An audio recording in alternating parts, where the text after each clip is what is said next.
Welcome to the Captain Max Steel Show. Captain Max Steel is also known as Max 21D. Intuitive Healer, Akashic Records, your galactic race soul family. Those who guide you, those who protect you. Past lives on Earth and elsewhere in the universes. Max 21D performs remote viewing, deactivating chips and codes or programming, raising the vibrations and healing this great planet. We are co-creating a better reality.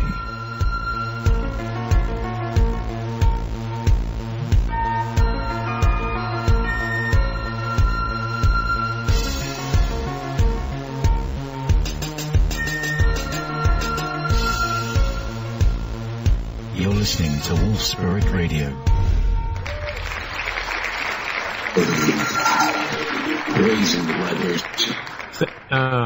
Thank you everyone for being on the Captain. Hold on, I got a little thing going on here. Okay. Just a feedback from the chat room here. I want to tell everyone that I was just attacked about maybe an hour ago. I was heading home. And these three people jumped me in a pickup truck. I never go that way. I always change my routine about which way I'm going to go. And these three very healthy guys corner me, and they ran me off the road, and they jumped on me, and they kicked me and hit me very hard in my feet. I fell down. I went down to the floor and sat down on the floor, and I was able to defend myself on the floor by, I was able to grab one of them. And I know I broke a jaw and some ribs in another guy, and I might have hurt somebody real bad. They did put him in the pickup when they left, and they told me that if I keep talking, they're gonna take me out on my misery completely. So I told them next time that do it in the daytime so I can see them. And I told them that the next time they attack me, all three of them are not going to be able to go home because they'll be dead. I'm not going to accept anybody to try to attack me anymore. This is the first time or the second time that I've actually been attacked. Actually 3 times, but the last 2 have been really rough. And I never go in the mountains here with any weapons on me. I don't. But I am going to report this to the sheriff's office tomorrow, and I'm going to tell them I'm going to be carrying my gun with me. And if they come back at me again, I will try my hardest not to hurt them with my gun, or in any way. If I am fired upon, I will let them have it. But I always try to do things in a very peaceful way, and that's the way I am. I know that I talk a lot about love and this and that. I do mean everything I say, not just to myself, but to everyone out there. But there are times where you might have to defend yourself in a very, very way.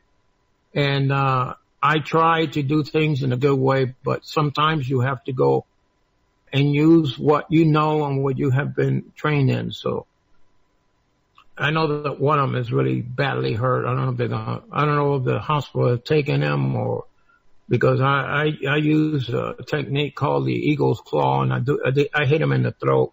I know he's he couldn't breathe very well. But anyway, I hope he survives. And they think about next time not to attack me. But if they do next time, that I will be prepared. But anyway, let me get away from that now. I'm pretty hurt. I'm in a lot of pain right now. They kicked me, hit me everywhere in my body when I was down on the floor, when I fell down. And I couldn't defend myself. I just blocked a few blocks that they tried to hurt me with. And I hit one in the groins. But anyway, they're going to be thinking that for a long time.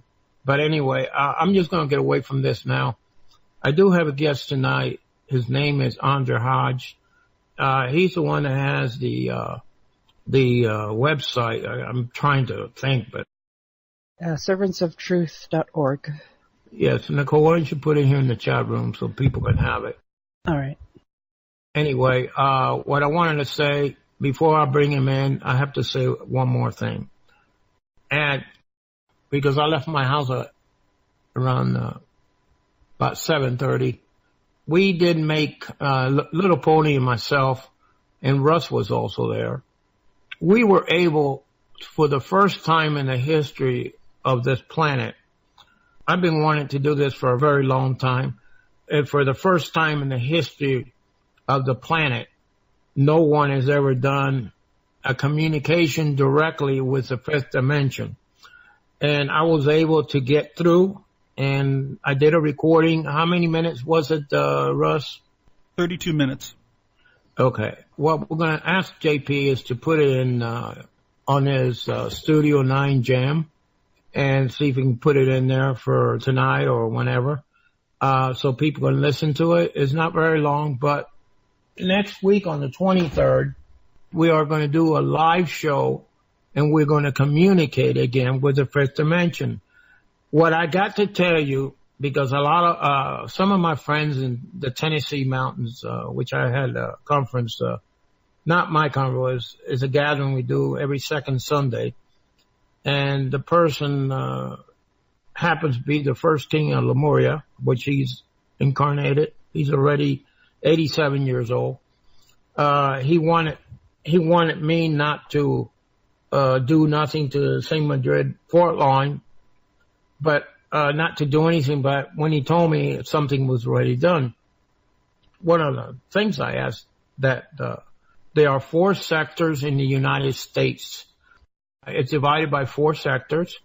The St. Madrid fault line did not break open, and a lot of people were killed, and the United States had split in like 10 pieces. No, it's not true. It didn't happen at all because of what some of us helped me in eliminating what they were trying to do with the fault line. So anyway, none of that happened. I didn't ask him about the Florida, but I need to ask. Anyway, when we made the connection on next week, the 23rd, there is 2 sons that does come up, which I asked him. At first, he didn't understand how I said it. So they call the sun crystals. That there are 2 crystals in the sky. So they're talking about 2 suns. There are no presidents in the fifth dimension. The whole planet, the rest of the planet, the East, like England and Europe and all that, they are also in sectors. The United States is not called the United States anymore. It's called the land. I don't know why they call it that, but the United States is not called. There's no government. There's no congressmen. There's no senators. There's none of that. That's all been cleaned up. And all it's going on, it's peace, love, and harmony. And they know of me. They know who I am. I've actually been there. And the person with that Little Pony communicated, you ain't gonna believe this, but his name is similar to mine, like I'm Isaiah. And Little Pony, can you say how the name pronounced for me? He pronounces it Isaiah also, but it's spelled Issaya. Okay, so it's very similar. Very. Thank you, Little Pony. We were successful because I knew we could do that. And one last thing I wanted to add, okay, that for the last 3 days, I've been getting this white energy flowing to the left side of my body, actually not my body, my head. And then just a little while ago, the light came from the left side of my head and went underneath my jaw. We did ask the elder, his name is Roger. It's not like an ancient name or nothing. They go by real earth names. His name is Roger, one of the elders, of 7 elders. And he told me that light energy around is, that means that the fifth dimension is coming into my area. So I'm gonna, once it makes a complete circle around my whole head, then I will automatically be sent there. Now, I know I have my wife, Nicole, but I'm not going to allow it to continue anymore, until Nicole starts to get the same feelings that I'm getting with the light. And, I'm not going to go away like that and leave my wife behind. I want her with me. They do want me to go there. I might have to do it a different way, but I'm not ready to leave Earth yet because I'm not finished with my work. And I want to get this word out to every part of the planet Earth. I am looking for as many as 21 to join a new team that I'm putting together. It's about changing the polarity of the places that each one of you live. I need some people in Europe. I need people in India, China, Russia, Australia, all of the United States, South America, and Canada. I need people in these places. If you can contact me at Special Forces, FORCES 1953 at Gmail, I will appreciate it. It doesn't matter if I get 100 people. I have another team that will remote view all of you to make sure that you're on the right side and not pretend that you are. And we have a way how to pick that, how to catch up on that. So if anybody wants to join this special team that we're putting together, but we need people in every part of the planet. It's very crucial that we do this. We are going to do some things that's going to finish a few things that needs to be done on the ground and on the earth above ground. Now, the eco is going to take care of the top inside the earth, and we're going to take care about the ground. Now, that's enough of that. I did ask them, or I don't know one of us who asked, but we asked the elder, Roger, in the fifth dimension. He's one of the leaders, 7 leaders, 7 elders, 7 leaders, and there are 4 sectors in the United States. The sector that Canada is part of the same sector. All of Canada belongs to the sector that the sector of Chicago, Illinois. Is where these people live, and where I made contact. That area, Canada is part of that area. Okay, there's not going to be no president, nothing. That's all gone. There's no weapons. There's nothing. Earth has its own protection on the perimeter of the outside of the Earth. There are things up there very powerful that it's not going to allow any dark entity to come into the Earth. And yes, there are some extraterrestrials down there in the fifth dimension too. And they're not from Earth. And they're wonderful and loving and everything. So that's all I got to say about that. And I hope JP can put those 35 minutes that Russ edited. And if you find it there. Yeah, just working on it now, Max. Okay, thank you. Thank you, JP. Okay, now. No problems, I have it. Okay, great. Thank you. What I want to do now, I want to thank John Foster for coming last Tuesday to my home, and he came and did a lot of repairs. I want to thank him for coming here out of his busy schedule. It took him 11 hours to get here from Florida. I want to thank him and his lovely companion that's always, they're very loving people. I want to thank them too. Also, I want to thank another person that her first name is Ellen. I can't say any more about that because I'd like to keep the privacy of my friends and people that come to my sessions. And she was very happy of the session we did last night. But thank you for these beautiful people that have come to help me. And I just wish I could find somebody that would stay with me for just a little more until Nicole gets here, because I'm having a hard time doing it all by myself today. But after I got hurt in an attack, I had to unload everything from my truck. and it was very difficult. I almost fell again outside, barely caught my balance. But anyway, I thank you for listening to me and coming here every Wednesday. Next week is going to be an awesome show. So my introduction today will be that Andre Hodge, will you come in and say something about yourself, my friend, and tell them how we met? Thanks, Max, and good day, everyone. And the Wolf Pack that have been together for a while. I was sort of prepared, Max, for you to do this funny Aussie joke. You got this crappy Aussie joke that always gets me, so it's a bit of a different intro. So thanks for holding on and providing me the space to have a chance to speak to your audience, mate. How I came to find you is an interesting journey in itself. I was sort of triggered to go find Revolution Radio about late 2012. I used to follow a lot of people out there, a lot of teachers and speakers and stuff like that, and it was actually Sean David Morton who couldn't speak enough in his 2-hour show at another station, and then had an extra hour after that at Revolution Radio, and then I found that. And I sort of settled in there and just listened to quite a bit and had an interesting journey for the first few months of 2013, and then I actually found Andrew Bartzis, who I actually work with now and do a lot of videos and recording and stuff like that for his side of things. 2013 was a very, very interesting and powerful year after 2012. And I've actually been listening to a lot of his time with JP at that early stage, which is so rich of information.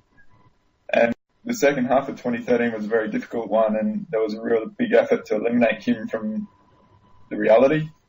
A lot of us got caught up with it, and I was in a real solitude for a few months at the end of 2013 and really reassessing what it is to be on Earth and human and stuff like that, and what to do and what to contribute and stuff like that. And then very, very early on in January of 2014, I just happened to tune into Stephen D. Kelly, and this guy called Max Steele was on, and it was interesting, and found your perspectives and your frequency very fascinating.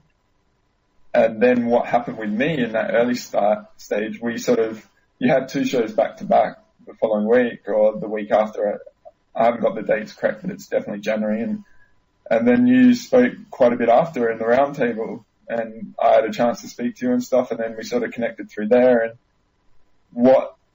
And this is what I want to thank you for, is that time I was sort of reassessing my place, because what happened to sort of Andrew, and a lot of us got smashed, like absolutely smashed, and I was trying to put myself together, and you triggered me to actually get into writing. And for the first 4 months of 2014, I actually wrote maybe 500 or 600 pages on, I'm very across nutrition and stuff, and how to work the mind to access your psychic talents and stuff like that. And it was all metaphoric to help people get to their potential. And, you were the actual trigger for that, just by your frequency. So I recognize things like soul codes that people have. And 2014, we were involved in some pretty big stuff that no one's got any idea what's about. Then later on in 2015, I started creating my documentary series, Conscious Explorer, Ancient Past, Present Task, which is, you've chosen the radio host path, which I think is a very courageous exploration.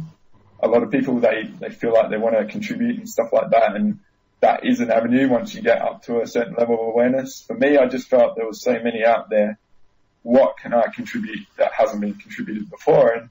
And before that 2012 thing where I actually got triggered to go find Revolution Radio, I'd done thousands of hours of research. I actually taught myself currency trading to understand the energy of money, because money is the foundation of this reality. And say, for instance, I'd stay up for 40 hours and watch 40 hours of documentaries between trades because I had to stay alert for it. And I did that for 3 years, and I got to a level of what can I contribute? So then it was starting to me to go to that radio length, but I didn't feel like I could actually maintain that weekly sort of schedule, which I think is an admirable thing for anyone that's a radio host, to actually be out there and maintain themselves and just be ready. Because I'm not really defined by time. I'm defined by feeling and where I'm at. And if I'm in a creative state, then I like to create a documentary and stuff. And that's where say for me this last year after Andrew's Living the Mystical Life Daily event, which was September last year, where it was a massive collection of Soul Family and stuff like that, I've been sort of recording with him in the back end, which isn't on radio, which offers him a different frequency to sort of create a lot of stuff. So I hope that's sort of a bit of a summary. So you fit in it quite a bit, and it's interesting that you and I have sort of connected because the way I work is I work in the background a bit, and I was trying to describe what I do, and in your journey at that time, you were going through a lot of stuff, and I sort of put Humpty Dumpty back together, and then I move on, and so maybe I've helped you get up to speed to be able to be this presenter and this teacher that you are, and offer an avenue for people out there, because you've definitely got a lot of stuff that you can do that's contributing to the reality in a positive way. Then I move on and I find other people, and I'm like this being that's out there, and people find me in their right time, and that's sort of a summary, I hope, that gives you something to go on. But yeah, I'm in there, and I'm just doing many things. So yeah. Well, don't you remember that session that I got into with a person out of Sweden, that you were there with me? And you said to me, "Man, Max, you blew my mind." Tell them how long was that session? I don't know, mate. We've had so many. So this was 6.5 hours. And one thing about psychics is there's this infinity sort of symbol. If you imagine it, it costs energy to stay in that state, but you get fed on the other end of what you do.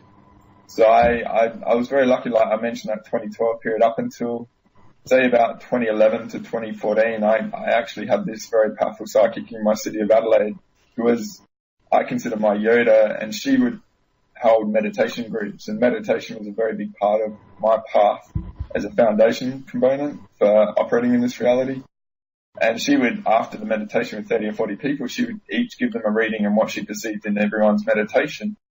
And it was amazing. I had this teacher in my reality. I was able to explore it and feel it and witness what a powerful psychic can do. And then I sort of found quite a few.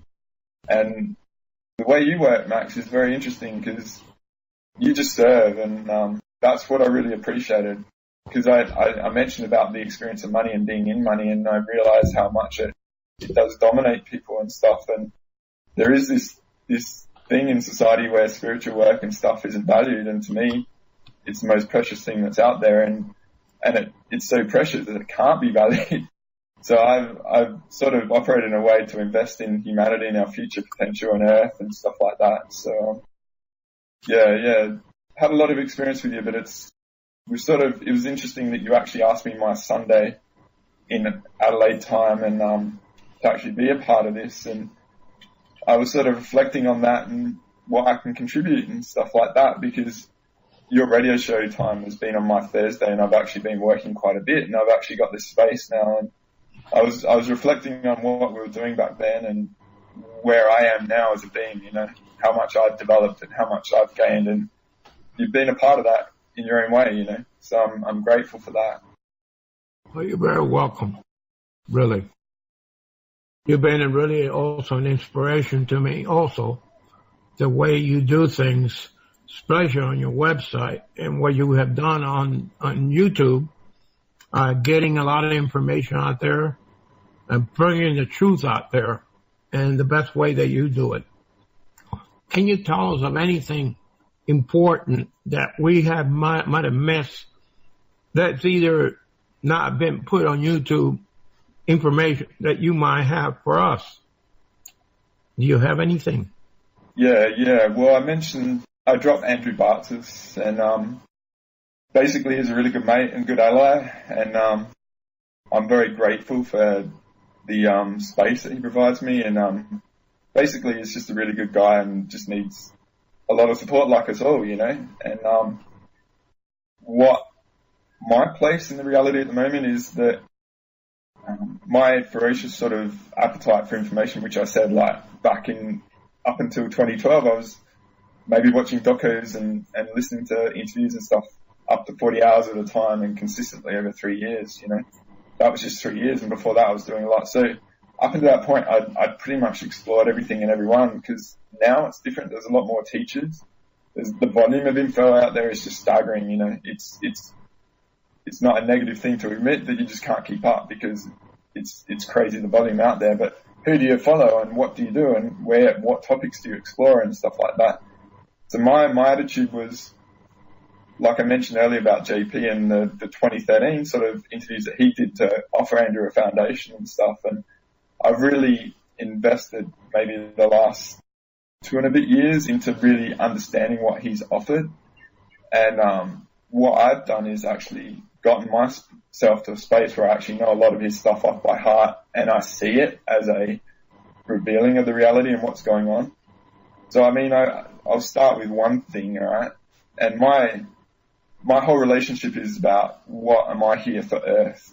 Because Earth is actually the biggest prize in the universe. And to actually be one of the 7.3 billion in human form on Earth right now is such an enormous privilege.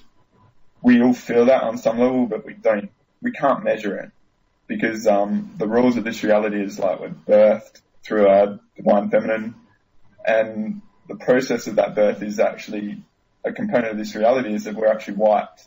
We have no memory of what we're here for. The whole thing going on with Earth for a very long time is actually an incarnation war.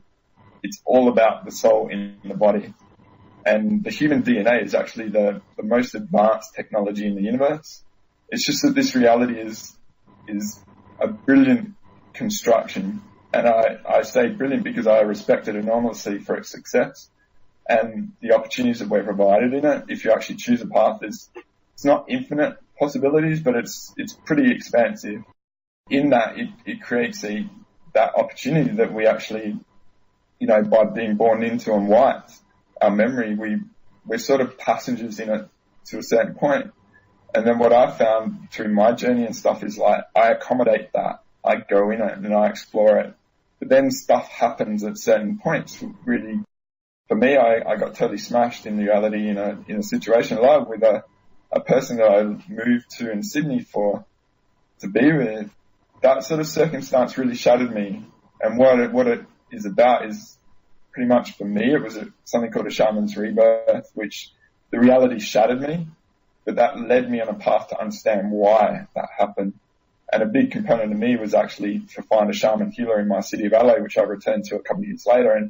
And after a long process of discernment, I actually got involved in a lot of healing. And by exploring that healing, he actually put me as a jigsaw back together the way I was actually meant to be, which gave me a foundation. So, you know, many years later, hear what Max is offering as an example, to see that there is more out there, you know, and we have a lot more potential and stuff like that. So yeah, that's a bit of a summary, but I'll focus just on the incarnation war. So I see right now is basically it's like the Normandy landing as a metaphor, like World War II, where the reality is a bit like the Germans bunkered in and fortified, and we're sort of incarnating on this planet to get a foothold sort of thing. And to me now, I feel like we do have the foothold. It's just what do we do now? So we're 5 years in after 2012, and a lot of people have truth fatigue, and they don't see much happening and stuff like that. And it's about what we actually do and contribute. And that's where I sort of assessed that many years ago, and I created that documentary series I mentioned, Consciously Explore Ancient Past, Present Past, because I felt there was a gap in the awareness of certain things relative to Earth, because it is all about Earth. That's what it's about. That's why we choose to be here. That's having feet on the ground and connection to her is the biggest thing for me. So I hope that's not too much for you to tune into, mate. And no, it's okay. You jump really darn good. I'm trying to eat. I mute myself so I don't make noise when I'm eating, because I have a habit of making noise. So I'm being very polite to my producer, Russ, who always tells me to eat when I'm not doing it now. I'm eating, but I'm muting. Yeah, right. And JP too. Hi, JP. You look handsome in that lined face with the glasses. I only look handsome. I'm not really handsome. I just look handsome. Yeah, but okay. I actually had a pretty good joke to start off with your intro, mate, I think you cats have 9 lives. You put cats to shame with the number of lives you got, dude. Little Pony, there is a question in our chat here. Could you read it? And I can't see it. I can see with my left eye good now, but I can't see very close up yet. But one of the questions is, it says here, question that people have but afraid to ask. Whenever the Earth is inside Max's ship, all of us surface-dwelling Earthlings would think that we would not be able to see the sun, moon, planets, and stars. All us 3D people simply do not understand how it is possible to be inside a higher dimensional ship, yet not see the ship. If possible, please explain. Yes, very easy. Very easy. The ship has many dimensions on the inside, and you are able to see the sun and everything around you, because our ships are made of a very strong diamond compound where you're able to see out as if like you're looking out your window of your home. You'll be able to see everything new. I mean, you'll be able to see everything like you want to see it. And the reason why you're on my craft, because I'm here. There's some danger out there of the sun, solar flares that hit us pretty bad, and you don't even know about it because it's hitting our chip, but it's not penetrating. Now, one thing I needed to let you know, because one of the answers that I got from the fifth dimension from Roger, that he said that the eclipse on Monday, which is the 21st, I believe that. I don't go by time. I'm always asking for the time or the day because I don't really know, I'm not in it. Not like you here on Earth. What I wanted to say is that he said not to worry or go into fear on the eclipse because nothing's going to happen. Just a few changes on the Earth is going to happen. Some might be for you, and it's not going to hurt at all. Don't go into fear. Just be at the highest love that you can be, and nothing will happen to you. I know this, and he told me, and it's on the recording that's going to be released in just a little bit. Is there another question here? Yeah, there are 2 more. Next question is, do we still stay in our bodies and have our homes in the 5th dimension, or do we start all over new? I did not ask that question to Roger. If you just bear that question to next week, because he will be here next week, I will communicate with him. And you just put out those questions. I want you to think about all the questions that you may want to ask and write them down and keep it to next week, because we don't want to miss any questions. And believe me, you're gonna have a lot of fun next week, asking many things that you would like to know on the other side. Okay, so just write them down, and everyone that's got questions, you're gonna have to bear with me, because when we start communicating with him, I don't want to crowd him with so many questions. What we'll do is try to find something, a question that is very important to you and to others. Okay? And just go by that. I'm going to allow only 2 questions per person. No more of that, because I know there's 80 people here that I see that's in the chat, not in the chat room, but all of it, that's listening from everywhere. Just please get some questions done, and just 2 questions per person. And, make these questions important. Don't ask what can happen to you. They wouldn't know that. You're not doing a session or a reading with them. You're just going to ask questions about what is going on the other side. I was also able to establish a couple of seconds about communicating with the 7th dimension. And in fact, I got through. Actually, when we stopped the recording and Little Pony left and I left to town, I did get through to the seventh dimension, telepathic, and I was able to get through. So we are going to start to make contact with people of Earth in a higher dimension. So it's probably a good idea that we start doing this because no one on the Earth is doing what I'm doing. And that's a fact. And no one has ever done that before either. So I thought about it. I think it's a good thing that we start learning from other people in another dimension that are from Earth. That will probably help you in many ways and how you can act and be a better person than what you are. I'm not saying you're bad. I'm saying that we can probably learn things from the people of the fifth dimension will help us here to remove what's left here. The negative energies, they are starting to disappear. And I've heard contacts from the Netherlands where the negative was really bad there. And it's calmed down for over 60%. And they're feeling happy. They're feeling the energy of them. They're feeling better. Well, enough of that. Let's bring, Andre Hodge back. Andre, I know you're working a lot of important information and contacting with several of your contacts. You told me that, off the air that, Nikki Testi is in Mongolia and that she's doing great work. People like her and me and other people, sometimes we can't work together because our energies are different.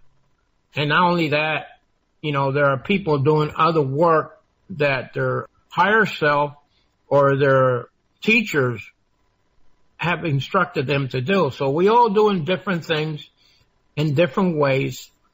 And just continue to do what you're doing so we can have a better place, a loving place. Maybe we can turn the third dimension into the fifth, even before we get there. Wouldn't that be great if we can all do that? And one last thing. You don't need the RV over there. There's no currency there. All right, come on back. I got a cough. Come on back. Yeah, mate. Have a drink if you want. Yeah, I'm actually involved in quite a lot of things, and usually what I do is, and I'll spell it out a bit. I usually have my documentary series out there, and I do a lot of discernment of people. And what I've done is I found before that I was actually having a lot of conversations with people and educating people and trying to explain what's going on. And what I found is that investment in one person, though I was extremely valid, I kept repeating the same thing over and over what I was saying.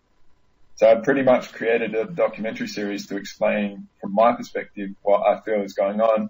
And basically I bring together people like Bruce Lipton, Michael Desarian, Andrew Bartzis, Greg Braden, Ian R. Crane, many people that sort of said things that really resonated with me, and I put them all together in chronological sort of way on a topic. I actually recently did part 22 because I hadn't touched it for about 18 months, and I called that episode 22, Dweller on the Threshold, because what I felt and what I've seen is that there's this underlying increased potential of people going to be triggered in the way sort of perhaps hard lessons and stuff, and they're looking to rebuild themselves, put themselves back together, or hopefully they don't need to go through the hard lessons because their soldar, I call it their soul radar, is triggering them to want to explore. What I did was try and invest in the future potential of humanity and create that documentary series so if they find it, they can just binge on it, because binging on things like Netflix is a real thing that people sort of do these days. So it's just out there. I did my part and people get up to speed. I found it quite interesting. You actually asked me on Sunday, my time, to have a show with you in this time for you, amongst the recent full moon and this Lionsgate eclipse that's coming up, because it is quite a raw, high potential sort of thing. And those sort of times bring a lot of unresolved stuff to the surface, a lot of people, and I could feel it in my city and stuff. And, I'm probably the perfect guest for this time for you as well, especially with stuff you've been through, because that Sunday, I actually guard a very sacred site in Australia. I've got a lot of authority in Australia on the spiritual level with the Aboriginal and stuff like that. And I actually do a lot of work with Indigenous around the world without probably aware, because I'm very much in alignment with Earth and serving her. One of the concepts Andrew sort of talks about is these things called womb chakras around the planet. And he talks there's 200 to 300 depending on where Earth is at. And so I actually guard one, and I was feeling it myself. I was feeling that uncertainty and the rising of perhaps the unresolved in me, because I've done a lot of healing. I'm very aware of when the shadow self reveals issues, and they're the things that sort of a shaman or a healer such as Max would probably work with an individual on. So I chose to go into sort of being a male in human form, this life. The purpose of a male is to go out and pilgrimage to sacred sites. Women have it in their womb, so they're already advantaged in that respect.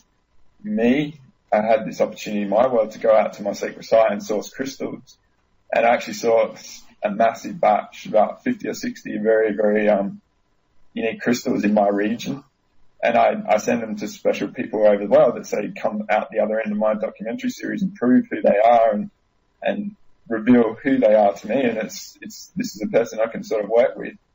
So I took them to my sacred site, and it was a very big effort. It was going up a hill and down a hill a couple of times, very big hill and steep hill with 30 kilos of crystals each time, and wearing myself out. But it's like in ceremony to Earth. By doing that in me, I'm actually really highly charged and very amped up. So me being on the radio now is probably offering people an opportunity to tune into that, which is a very rare thing. I can talk about womb chakras, but if you got something to add, Max, so maybe I'll stop there and you can tune into what you feel, mate. It's your show. Go ahead and do it. Whatever you want to do, go ahead and do it. Yeah. Well, it's very important that we're aware of these things called womb chakras. Because what a womb chakra is basically what makes Earth so precious, and the target and all the stuff going on here that we're sort of learning to remember. And this time is very special to be here, like I said early on. So, for instance, the number of womb chakras, a lot of them around the equators and stuff. But the main one at the moment is really give people an opportunity to really see things going on in a different perspective. There's a very special one over in Syria and Damascus. And the purpose of war, from my perspective, like military and stuff and the work going on relative to that, is for the purpose of Earth and the relationship is to actually lock down the Earth grid, the natural Earth grid trying to bubble through. And this goes into ley lines and energy spots and the temples all around the world that have been left by our ancient ancestors, who are probably us, to give spaces so we can remember who we are and get past that wiping in the birth canal and birth to be on Earth. And so the one in Syria has been bubbling, ready to awaken, and that's why all this really unusual, no sense war is going on over there. And things like back a few years ago, there was a nuclear explosion in Ukraine, and there was this huge explosion just outside Beijing in late 2015. And these are all things to sort of lock down the Earth grid. So I offer that as a pattern of this reality, is that when you see war and military stuff, it's not about the governments or the people or the reasons in the media.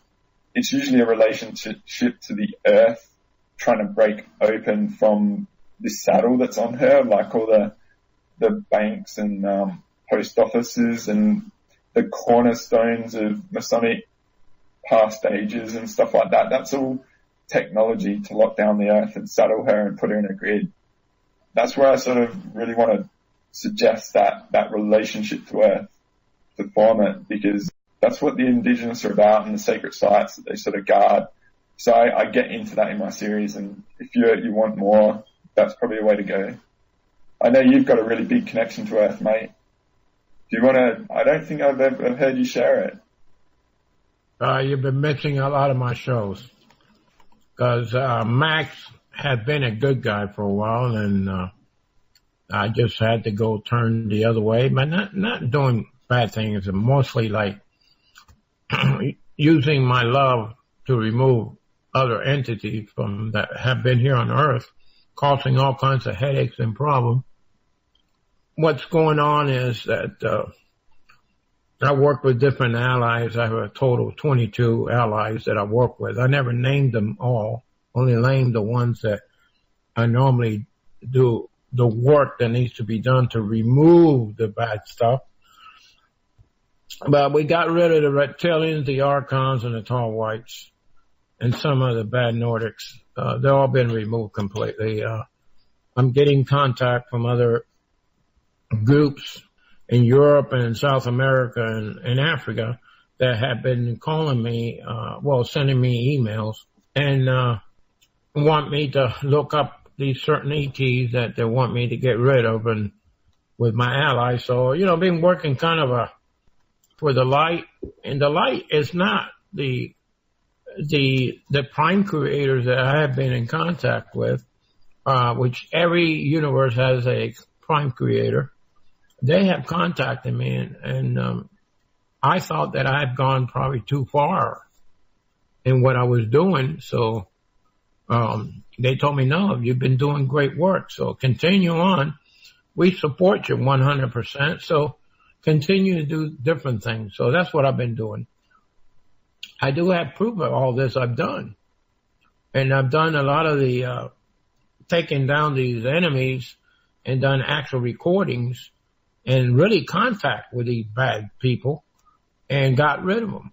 And I want to thank Little Pony for that because, she's always there helping me. She's my right and left hand to help me in communicating with these dark energies, and not just dark, also from the people of the fifth dimension. She's really good at what she does, and she wants me to help her with all these horses they're trying to gather in California and elsewhere. That they want to get rid of these horses that roam free. What kind of stuff is that? Them trying to do that.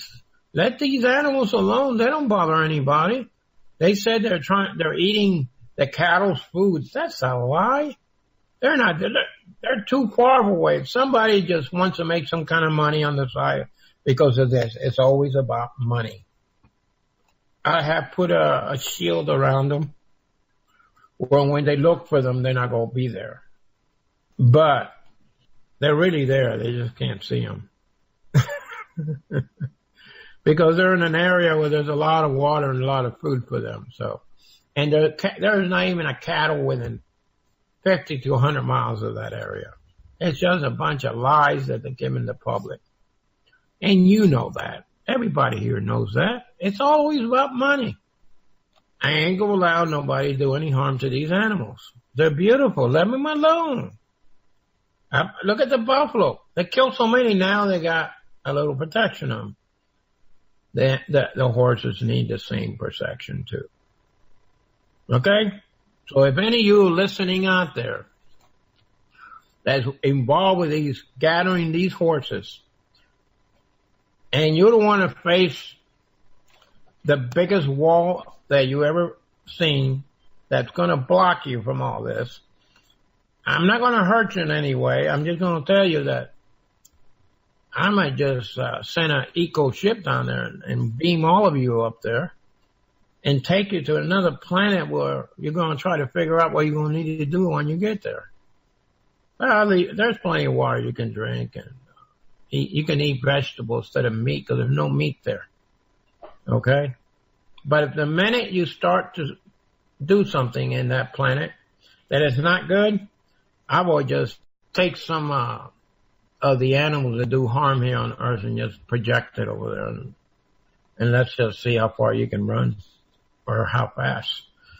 But anyway, what I want to say, I think that's enough of that. You go ahead. I know we got a break in 5 minutes? Yeah, we got 5, and 5 minutes we have a break. God, it's gone awful fast. But you know what? It gives me a time when the break goes so I can fill my 100-ounce jug full of water because I just ran out. And I'm on fumes. Anyway, not bad fumes. Don't take it that way. Anyway, I tell you what, Andre, let's just hold on for a second. Why don't we just take the break right now? I got to fill that jug with water. I'm thirsty. Go ahead and take the break now.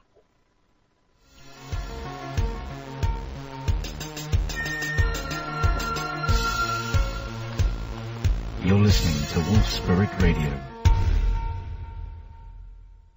Thank you, everyone, for being on the Captain and Nicole Steele show. And we're back again for the second hour. Okay. Do we have any more questions, Russ? Maybe Little Pony would like to take an attempt at reading those. Yeah, go ahead, Little Pony. Go ahead and read it. Let's get break to Andre. He's not used to talking like I do. Okay. The question is, how close are we now to the shift? You want to ask that question to Andre or to myself? Do you know? No, it just has the question. You want to answer that, Andre?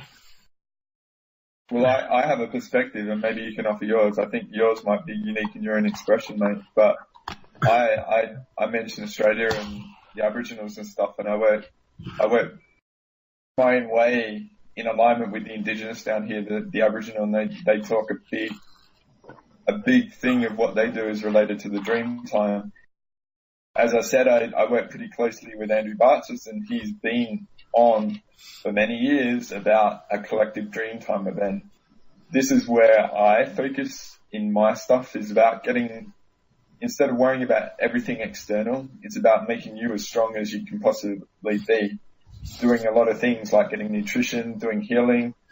The biggest aspect about that is clearing out the colon and the gut, because in the intestine is where we store a lot of our negative experiences, in the lining of our intestine. And I'm constantly amazed by the genius of our human bodies. And if you think about it, storing all those crap experiences in your lining of your intestine is actually, metaphorically, it's beautiful. So if people actually master themselves, get on top of themselves, focus on getting their body right, getting their nutrition right, eating right, doing healing, and I said about guys, when you have an instinct to go to a place like a mountain like Mount Shasta or these sacred sites all around the world, go there, go on a pilgrimage, get your body set up, and so you as an expression in human form on the earth are working towards that in your own way. It's not about others, but this is a unity consciousness experience. I don't like to be codependent on anything external to my thoughts, feelings, and emotions, but we are here to work with the rest of humanity. About the event is, it's where each individual is in the soup of all that. So for me, it's about me getting on top of me, and that is the best investment I can do for that shift. I hope that's a perspective that you can go with, Max, if you want. Okay, I'm sorry, I was muted. Yes, what you said. What does Andrew Bartzis say about the changes that we're about to go into? Does he say anything about that, since you're really close to him? Yeah, well, I think it's a pretty consistent theme that is ongoing. And, for instance, what I see is a lot of understanding of things and events in the 3D reality that we're in, but then there's a much bigger purpose to a lot of things going on. And I say that relationship to Earth, and I know from his perspectives that Earth has been created, and this solar system that we're in is to resolve karma of the entire universe. And one of his jokes is that the universe has got karma constipation because we're not resolving our stuff. So what happens if you, like I mentioned about war, and the purpose of war is suppressing the earth and the level of consciousness of the earth and these sacred locations that we might have pilgrimage to in many other lifetimes. If you see things going on and they don't make sense, and there's probably a purpose to it that you're not aware of. So one of the big things at the moment is there's a lot of refugees going on relative to a lot of disturbances of the war, say in Libya and stuff, going into Europe and all that, and Syria going into Europe.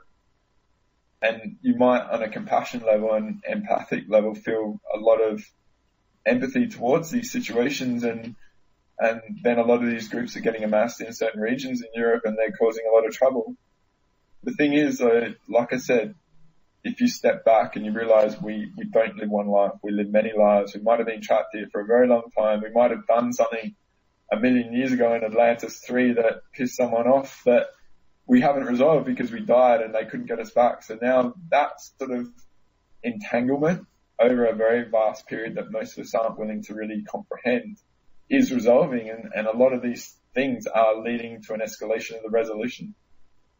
That's my attitude. It's when things don't make sense, I sort of step back and what is it that I'm not aware of, and that's where I use that as an indicator for me to go hunting for more understanding, and I might get in the right space to ask Andrew the right question at the right time that's perfect for revealing certain layers of stuff, I suggest these components for people to sort of operate in to really tune in and find them for themselves and trust your own instincts. I'm going to let you know right now that I have instructed my craft where the Earth is sitting in right now, and I have duplicated the weight of the Earth completely. Right now, where the Earth sits right now, we are my craft is quite large. You know how big it is, 120,000 miles wide. I have instructed while you were talking, Andre, to do something. Some of you are going to experience some vibration, very gentle vibration, everywhere on this planet as I speak now. We have duplicated the Earth's weight, and we're moving the Earth from this place, from the area that we're in right now. I have replaced the Earth with another planet where the Earth is right now. And I'm going to move the Earth just a little bit. And the planet that we have created for the same weight as the Earth, equally weight. The Earth, our craft is now moving with the Earth on the inside. We are moving it very gently because there are polarity of energy that is on the Earth that projects out into the universe. So what we're doing is we're turning on that planet where we replaced the Earth where it's at now.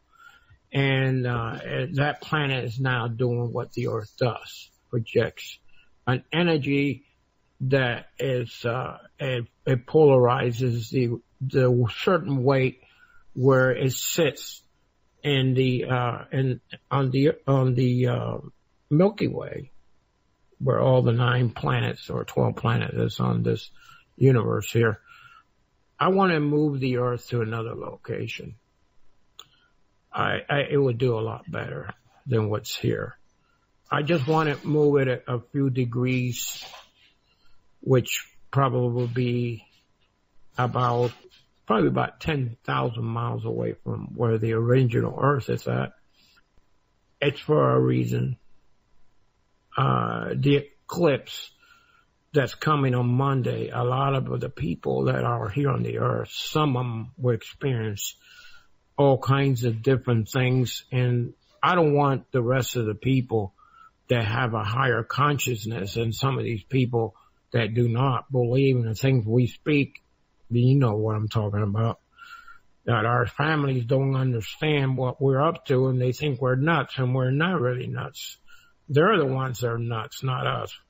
But I just wanted to know, because there's going to be many deaths around the planet, and I don't want this to happen.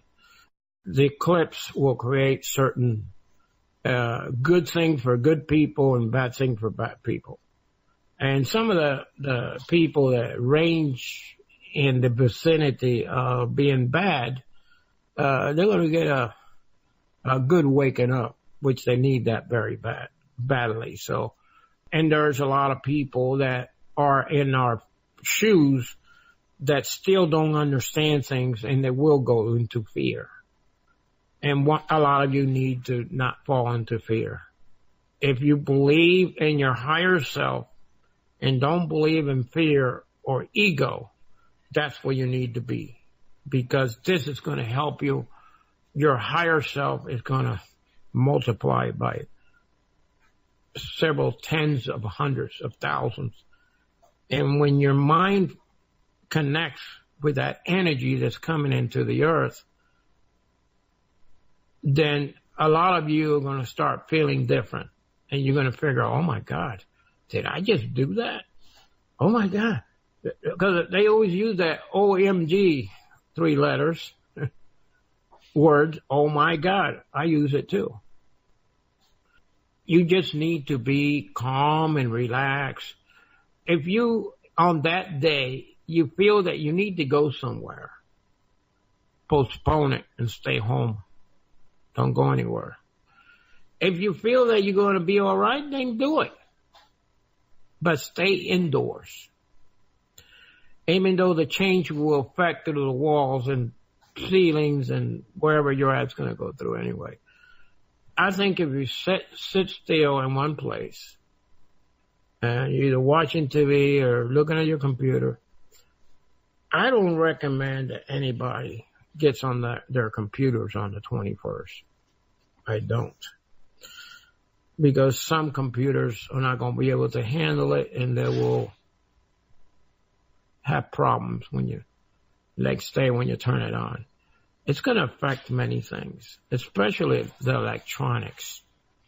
And a lot of the bad people on some of these, like the North Koreans, they're a bunch of wolves anyway. They think by intimidating us with those rockets that they got, which they didn't even build. They don't have the mentality to make these missiles that they've been showing the world that they have. Believe me, they didn't make those. Other people made it for them. And these are bad people. But they're going to get their medicine on the 21st. And that Kim Jong-un, that dumbass over there in North Korea, I hope you listen to my show, because you know that I say a few things about you. I just want to tell you that you better start wearing underwears. I'm just going to tell you that he doesn't wear underwear, folks. And I know that for a fact. That Rodman is supposed to be his best friend. I've talked to a few friends of mine. That fat SOB over there in North Korea, he don't wear no underwear. He's going to have to start wearing underwears, because he's going to be hit very soon by something very powerful. And if he wears underwear and he shits in his pants, at least he'll have clean pants to walk around with. Have you ever seen those pants he wear? Man, there's a huge. I think that little midget wears 50 or 56 around his waist, and then that haircut he's got. I don't know where he got that haircut. I think he accidentally put his finger in the electrical socket and burned all the hair around his head. He looks like a big giant. Yeah, I know it's too much information, but I have the freedom to speak. So producers, thank you for letting me know. I'm sorry I cussed, but some people say the F words and nobody says anything about it. I'm just saying little things.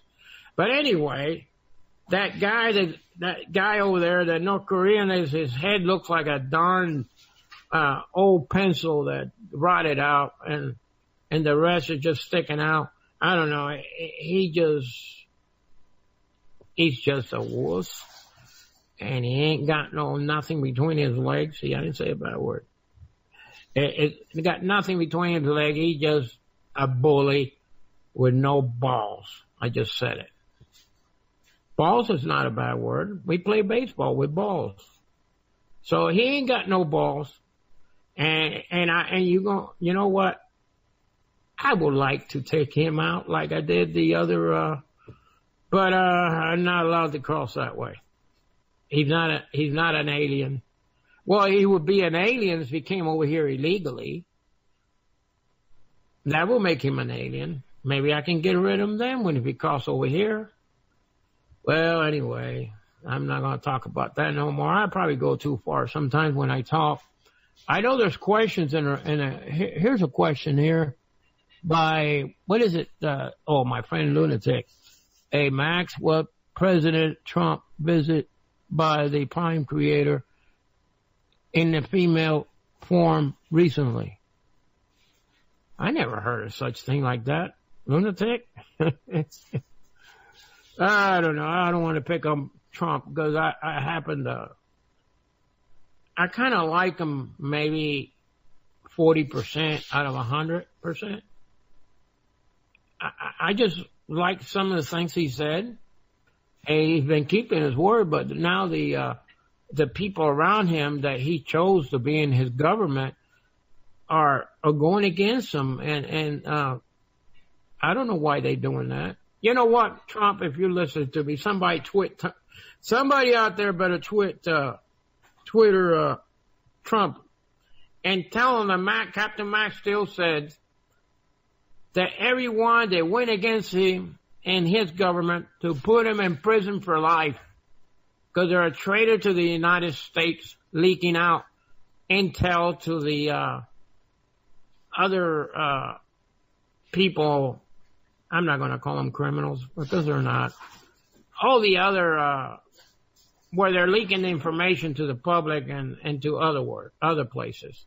They should be shot in a firing squad because they're a traitor to the United States. If they do that to the president, you will be a lot easier to target everyone else. I think the water got to me.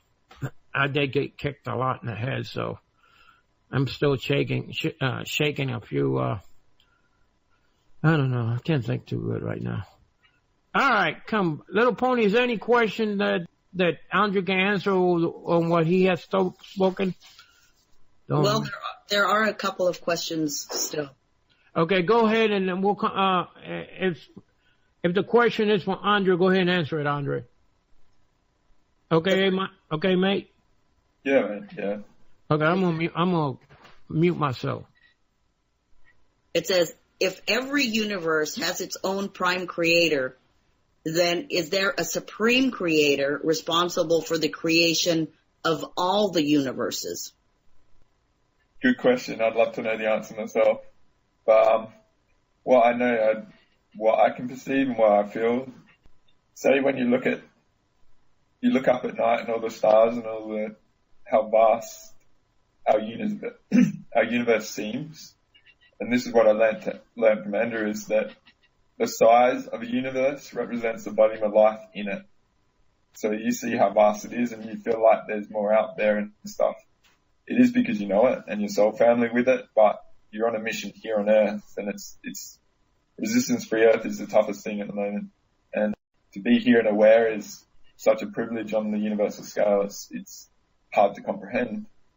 But I see in that, say, a bubble of a universe is a living being in itself, and we're just an expression within it. So that is my perspective. And what else goes on beyond that is very hard to comprehend, but I know from Andrew's perspective there was an 18th universe created early last year, and the purpose of that 18th universe is to give a space for the beings that are sort of doing a lot of, that brought war to our universe a very long time ago, and that Earth was created to actually resolve the consequence of all that in this universe. And like I mentioned earlier before, that it's a bit like D-Day, Normandy landing in June 6, 1944, and the elements are pretty dug in here. And I've sort of been part of allowing them to get through to that other universe, because it's not about justice or judgment, it's a remedy and resolve and amnesty if they put their weapons down.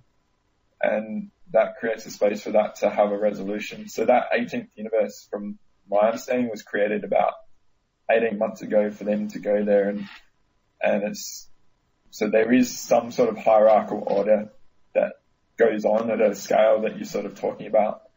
And I know that the universes sort of have relationships because there is soul migrations between universes. I was listening to a recent recording that's sort of not public from Andrew because I'm looking for new video topics, and he said in that about 6% of the beings here in our universe are actually originate creations of this universe. So that's how complex it is.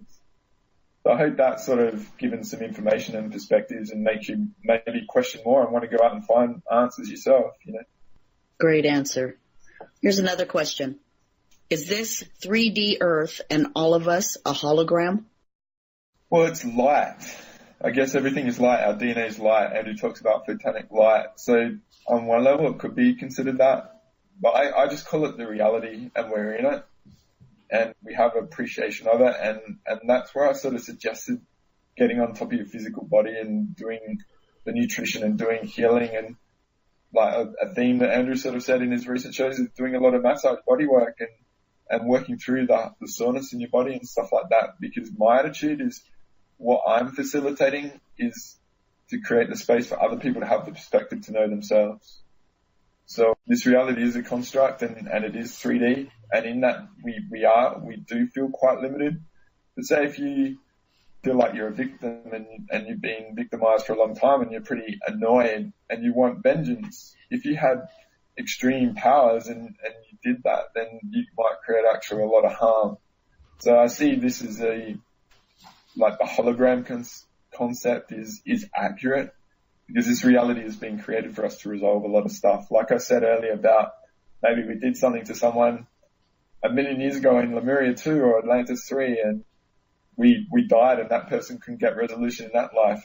And this construct is, in spite of it, it's an enormous opportunity to resolve that stuff in a really, really subtle sort of non-consequential way. And I'll give an example of that and this person is a good ally and I'm sure she's quite cool with me saying this and quite early on in her journey this life, she was actually gang raped.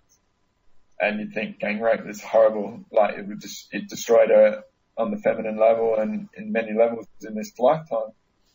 And I know she shared with me what Andrew said on that. And Andrew said, look, do you have any idea what you resolved by allowing and going through that experience? There was multiple planets that were seeking resolution to an issue that was done to them millions of years ago.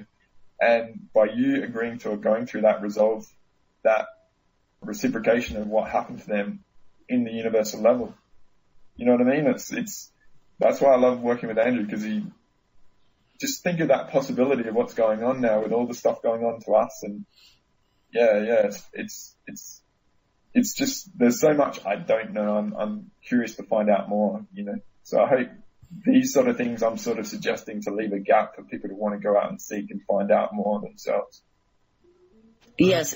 And isn't it or such a relief when you don't identify with being a victim and don't identify with all of that stuff that we've been told we are, you know, that we don't know this, we don't know that, but you break out and see it from a different view and see how powerful we are as individuals and together. Yeah. That is really good. Everyone, like, I really love hearing sort of Andrew do his classic callers, and I've created a lot of videos, just basic people calling up to his radio show and offering themselves as a teacher to be read, totally transparent by someone that's got vast perceptions. And you hear about I'm just totally fascinated by people and their unique journeys and what they've gone through.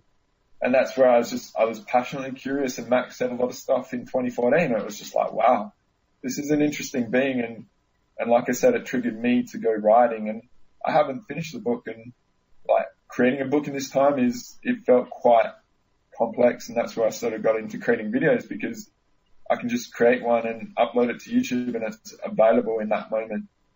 It's an amazing time and there's just so much going on. So I hope what I've offered is to give people a different perspective on stuff that might be causing them issues and stuff, because to me, as crazy as it seems, it's pretty much infinite potential as well. And it's about how you handle it. And like you said, the victim state, I'm a big proponent of avoiding emotions like that, because emotional mastery is a core foundation of who I am, because then I can contribute on the scale that sort of Max alludes to, which he's involved in, that I haven't really shared because it's not really time. And I've done stuff with Max as well. And this is the key about emotions. So say you mentioned the victim state, right? What that does is it creates a gap in your energy field, and the universe is a bit of a like, but like attracts like on the emotional level.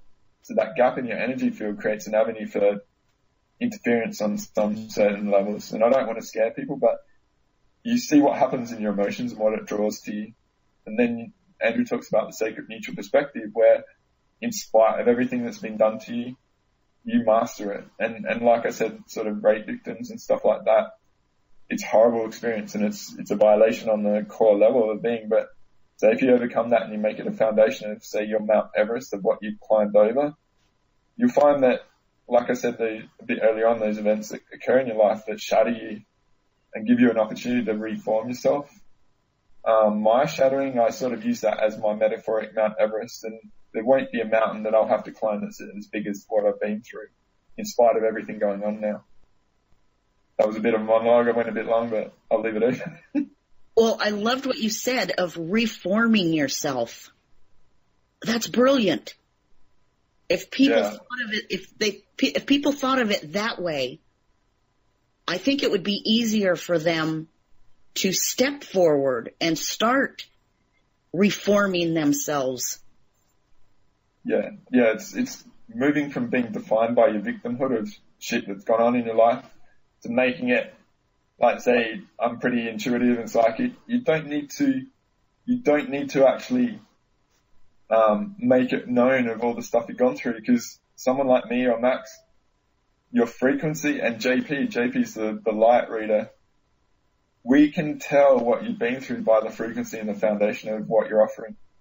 So the key with me is, like, I never say all the crap I've been through. I never give it energy, and I wear that on my psychic sleeve so people can maybe discern it and feel it.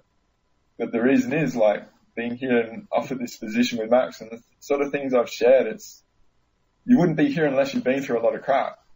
But what it is about dusting yourself off, picking yourself up. Like I mentioned D-Day and the Normandy landing, a lot of parachuters went in the night before, and it was a pretty tough mission, but I feel a lot of the incarnates here and aware are like those special shock troops that just to form the foothold for the rest of humanity that are about to actually go through a massive triggering. And we're like the foundational beings that are here to provide that reference for them when they need someone that might have been through a lot of crap to give them perspective and say, look, you've been through this, but there's a purpose to it. Let's get on with the purpose, you know? Absolutely. Absolutely. Here's a question for you, Max. Oh, I'm sorry. Andre, go ahead. No, I was a bit worried about Max because he got beaten up literally before the show. So I was just seeing how he is, because thanks for holding the space, mate. Max, this question's for you. When these negative entities are removed and killed on Earth, do they go through the well of souls and reincarnate here or somewhere else? They're not going to incarnate on Earth or anywhere else because their race has been removed completely. They're not going to be able to reincarnate at any other world because all they were connected all has been destroyed. So what happens to that soul, it just disintegrates and doesn't go anywhere. And I made sure of that. That's it. Okay, so far there are no more questions. Okay. JP or Russ, do you have any question for Hodge from Andre Hodge? Not at this time, but I want to thank him for being on here. He's doing a great job. Thank you for the space, mate, and I appreciate the opportunity. I can probably offer some stuff, mate. I think there's, 20 minutes or so? Yeah, we have 25 minutes. Yeah, I guess like I said, those foundational beings that are here and they've gone through a lot of stuff and things like that. I've sort of shared my process in a broad way of what I went through and what I'm seeing and feeling.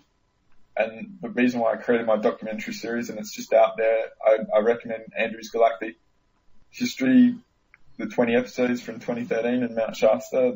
That's pretty advanced. And like I said, JP's done some stuff back in 2013 with Andrew, and I know that's public as well. And there's a lot that's not. So there's probably, from my perspective, offering an energy exchange to get access to the Wolf Spirit archive. So what I'm seeing, and I can solidify a lot, is that there's sort of stages in awakening. And one of the biggest ones is what I call a download phase. where there's this trigger, like I said, I went and I was basically smashed by doing my best in the reality as I describe it. Maybe I'll call it the reality relative to the hologram sort of thing. But what happened with me is it was a bit like if you've ever watched the movie Close Encounters of the Third Kind, and Richard Dreyfuss's character had an interaction with like a spaceship and got a bit of a download, and he couldn't put it into words or context, but he got obsessed about Devil's Peak, I think it was called, in that mountain, and the download phase for me is a bit like this trigger that goes on where people are just on this quest for knowledge and truth and understanding of what's going on. And what happened, like I said, the binge sort of thing, I created my life around currency trading so I could earn the money so I could just pay for my research. And I did that for many years. And what that download phase is about is gathering new data for the cellular memory in the body, because it's not the brain that stores the data, it's the actual skeleton. Skeleton is crystal and there's infinite volume of repository for information in there. And what people are doing is that they're actually downloading perspective, a collage of all the information out there to have a reference of their perception when it kicks in. So there's a threshold that happens with this download phase where people just go on a binge for a couple of years and they're on this quest to know everything. They've got a lot of stamina of like say listening to Max for, say back then I said people like Greg Braden, Michael Desarian, Bruce Lipton. I just had a list and I wrote down these people I never heard about, and I wrote down the topics they were talking about. I had 2 lists, and then I'd cross one off after another, and I'd go onto YouTube and I'd search for everything, or Google and search for everything about a person or all their books and devour them all, and then move on to the next person. And what happens in that download phase is you get to a point where you get to a plateau and you sort of letting go of all the beliefs that you might have. I did a video with Andrew called The Suspension of Belief, which I strongly recommend that people go out and have a listen to. If you suspend everything that you've previously absorbed and you fill it in with this new data, what happens is the potential for perception kicks in. So what you might hear is, say Max says something, or I say something, or Andrew or Greg Braden or whatever, they say something and it triggers you in an emotional way and a body understanding way that this is confirming stuff for me. So after a period of time, then the perceptions start kicking in, and that's where I suggested healing, nutrition, and stuff like that to really get on top of your physical body. What happens is the intelligence and the technology in the body starts kicking in, and then your perceptions start kicking in, and then you might get sent on missions, or you might get, you might have a dream that explains everything, or you might feel this desire to go to a location, and what it might do is create an opportunity for realignment with your soul family, because the incarnation program, the purpose of the incarnation grid and this incarnation war is to actually disconnect you from that soul group relationships, and we're spread all over the world. We're probably not where we're meant to be, or in the sex that we're not meant to be, and stuff like that. But that's where the soul gets triggered, and these sort of levels get activated within us. So I just suggest this sort of download phase with people, and if they keep searching and keep finding stuff, and then, look at body mastery and stuff like that, and see what happens. So I've offered a lot of things there, so I hope it's not too much, but. No, that's really good. I think people should, if they find what it is that the road that they want to take and know what's going down that road, they should find where they're going. They'll find that little spark of wanting to know and get them on the right track, just like you did. Yeah. Yeah. Like I really emphasize that relationship with Earth. All right. Because in spite of everything going on, what happens is randomness and synchronicity. To me, they're delegated by her. So if you do things, like we live in this materialistic consumerism sort of environment where money seems to be a foundation of everything that's there, and people are driven by that and stuff like that. So say with me, or I use me as an example, I mentioned about this wound chakra and things like that I interact with, and the documentary series I sort of do, I did that and I gave it away, all right? So by giving it away, I don't get anything for it. What I'm doing is I'm investing in the future potential of humanity, and for that, it generates a potential for me. So it proves that I'm in alignment and I'm in service to humanity and Earth. And what that does, say the womb chakra was something I earned by what I did in service to humanity and Earth. And my attitude is that there is so much that Earth is willing to delegate to people that have proven themselves, that potential is so enormous, and people just haven't got there yet, and that's cool. And it will happen in the right time of people. But what I'm sort of suggesting is that there's an unknown potential for most people out there. Once you sort of, you don't get, you have to give and then you get, in a way. You're not looking for that instant return. And Andrew calls it an instant gratification. Say I work in a kitchen and I get $20 an hour. I'm looking for that $20 for my 1 hour work. But say if I am service to Earth and there's potentials on the unseen and the dimensional levels, and by me doing that, say, video series that took 6,000 hours to do and all sorts of clips and exploring all sorts of topics and stuff, I created that unseen potential for me that maybe for humanity in their right time, 10 years down the track, it's exactly what they need to hear. And then that person becomes the max that in that era, you know what I mean? So it's about me being in mastery myself, identifying what I'm doing stuff for, and what is the potential of me doing this stuff, even though I don't understand it right in this moment. And doesn't it feel great that when you do something like that and you give it away, you're not expecting something for it? No, yeah, absolutely. But this is a big thing with me, alright, and this is what I want to suggest for people, is that even though I've done that, I've offered an avenue for energy exchange.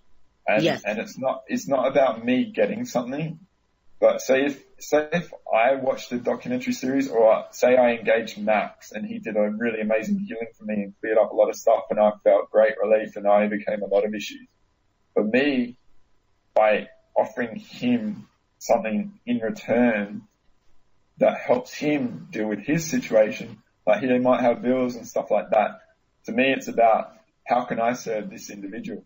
You know what I mean? And I'm not asking for stuff and all that. I'm just saying, this is the way I operate. Say if I engage my healer in Adelaide, Kevin Robb, and I've done extensive healing and I've actually had a lot of financial trouble, but it's not about me getting something for nothing. It's about me honoring that individual and say by giving him the 100 Australian dollars for a healing, I'm investing in myself, because what you give is what you get. Yes. So it's more of a lot. Because what's going to happen is Earth is actually going to take over the energy exchange of Earth. Like, this money system is finite. It can only go on so long. And if you start getting that operation as a fabric of who you are, you actually empower Earth. And she will take over control, you know. Yes. Yes, I believe that too. What do you get from the Aborigines? What do I get from the Aborigines? Where are they in this thinking?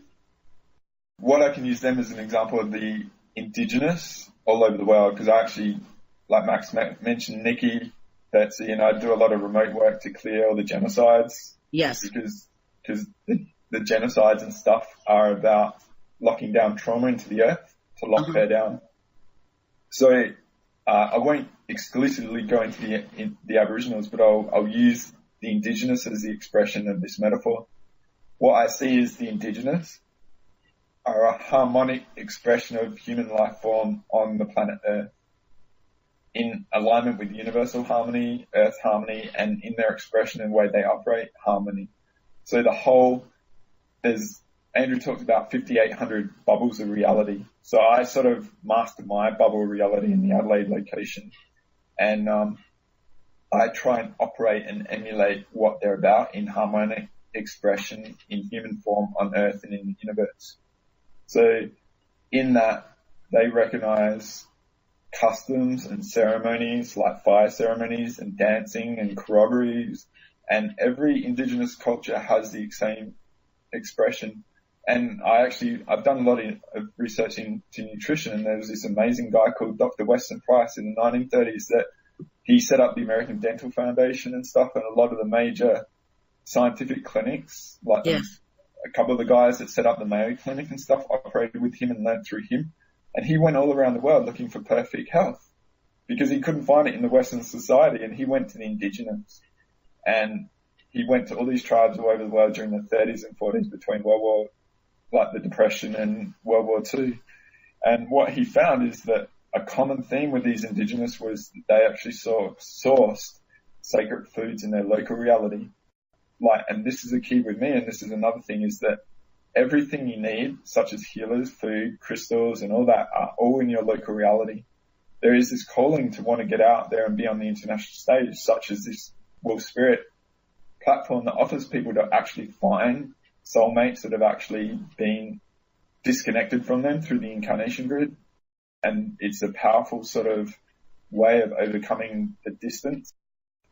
But it's important, I feel, for people to recognize their local reality and what is in it, such as healers like shamans. So that's what I see the indigenous. They were masters of their local reality, and shamans, what they did, I did work last year after Andrew's Living in the Mystical Life Daily event in Seattle. I went up to Vancouver Island and did some ceremony work with a very good friend, Mandy Golden Eagle, who is an elder of a particular tribe in Canada. And what that was about was the invasion of the whole Americas was done by the pirates, which was a Vatican creation going into Puerto Rico to destroy Puerto Rico. And that was used as a dreamtime fortification to attack all the indigenous. And that's what I sort of went up there to repair, to formulate for the dreamtime sort of potential of humanity. That's sort of what I want to suggest. The indigenous in their local realities are an expression of harmonic life in alignment with universal laws and earth. And that's where we've sort of lost the connection. And this reality, which is a link up of all those 5,800 realities in a disunity method with a hierarchical order of beings that sort of delegate sort of things on many, many levels. It's an artificial construct of the harmony of the universe, you know what I mean? So all the issues going on in the world are a representation of that discord in that disharmony. And it's to be here now in it. I mean, I've had a lot of hindsight, like what I said, I went to that location, and just to appreciate being in it the way it is now is because it's not going to last, you know what I mean? So, I hope that sort of offers a lot in that for people to sort of maybe go back and listen to. I find it very humbling to be around them and to be in contact with them because they are so giving, so loving. You can feel the love that they have just because you are a being. You don't have to be any color. You are just a live being, and they love you for it. And they welcome you into their families because of that. Their pureness is on a scale that we seldom experience. And I catch a lot of public transport in my city, and a lot of the indigenous sort of have a drinking problem. And I've rare times I run into couples with children from other areas of the world, of Australia, and it's humbling to be in their pureness. It's very hard to comprehend how pure they are. And you just look into their eyes. Their eyes are so clear. You know what I mean? Like, you look into their eyes and they see through you. You know that. You know when you're when you go to a shaman and a healer, you know you're transparent. You're totally transparent to them on so many levels because they're not even conforming to the reality that you're operating. Yes. So this is something important that people really to contemplate, because death is a big thing that we have to face and stuff like that. And a lot of the indigenous seem to be checking out and, you know, leaving us and stuff. But they're actually, Max mentioned Nikki Fetzi, and she actually birthed the 50 Earth in 2013. And I actually operate with her in relation to that. And I said about the genocides and stuff. And she actually came down here in December 2015 to my city of Adelaide, and we did ceremony work in the location where the womb chakra is. And just this region alone, there were 1.9 million indigenous souls that were trapped in the earth and were disconnected from resolution of their lives and stuff like that purposefully. And she created a portal for this, to this 50 Earth, because the way life operates is that you need to have ancestral relations to a region in order to have life flow from that, if that makes sense. There needs to be an ancestral anchor. And that's why a lot of CETs come to Earth and they actually come here and they die. They're creating ancestral relations to Earth for their species in the future time, if we're using linear as a matter. But what's happening is a lot of the indigenous, they're actually going to this place and it's guarded and it's quarantined and it's very, very strong. And a lot of what's going on here can't have access to it. So this reality is sort of going to be shut down and it's going to be left in a dream, sort of, so to speak, to allow people to resolve all their karma and stuff.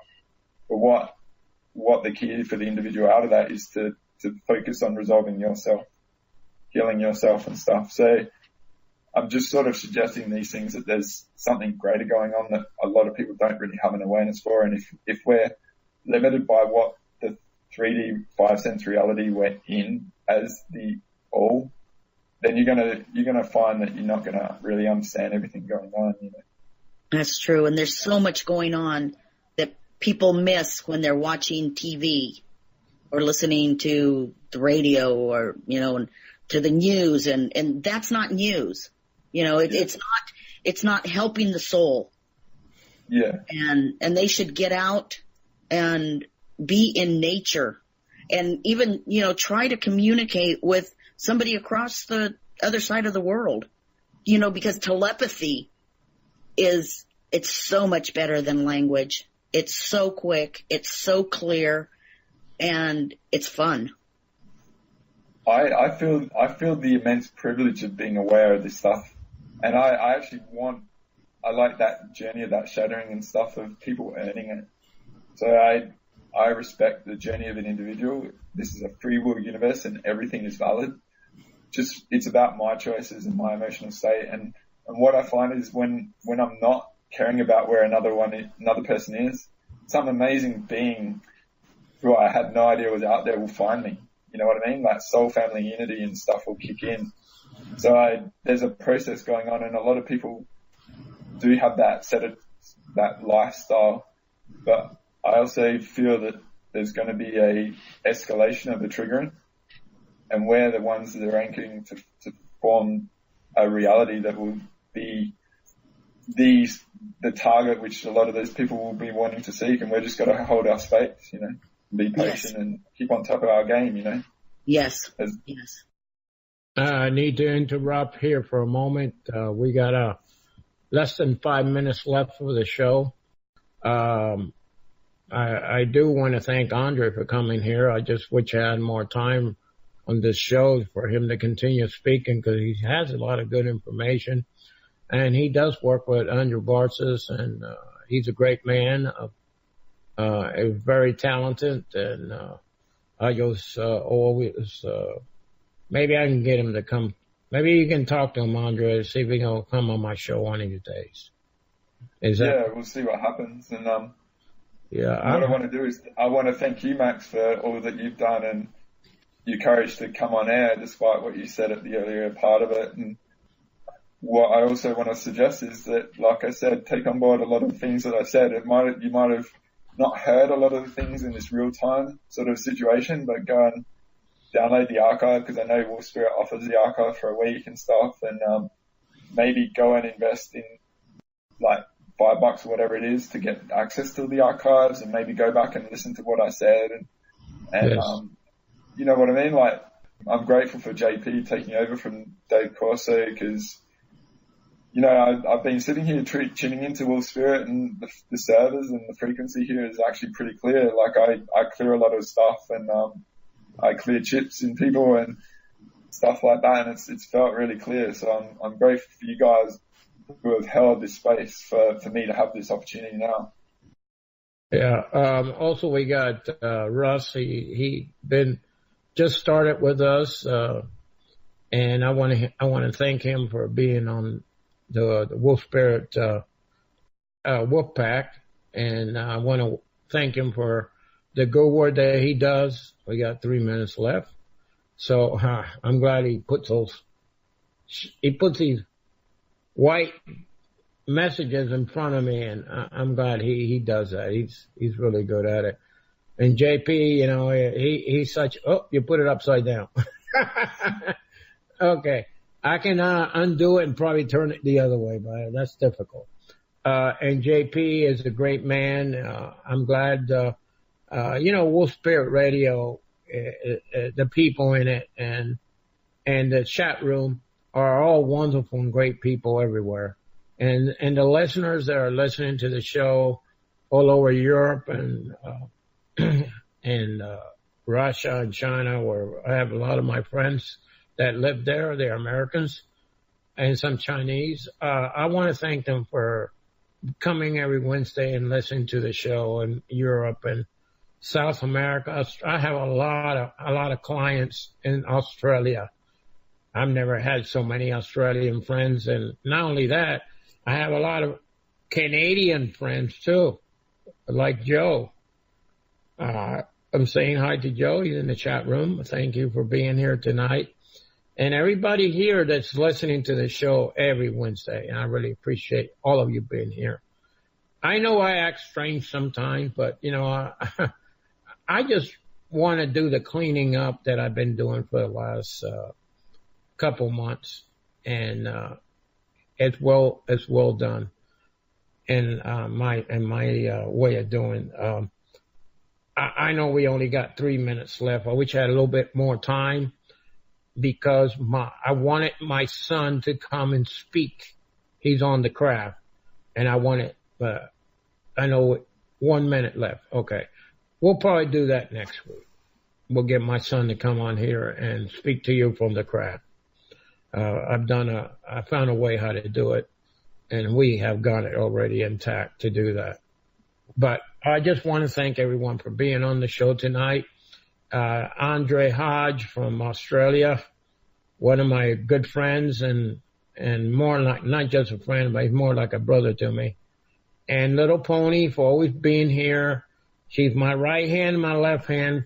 And thank you everyone for being here tonight. God bless you all. This is Max Steele. This is the end of the show. Good night. Have a good weekend. And we'll see you next week. If God permits, which he will. Good night.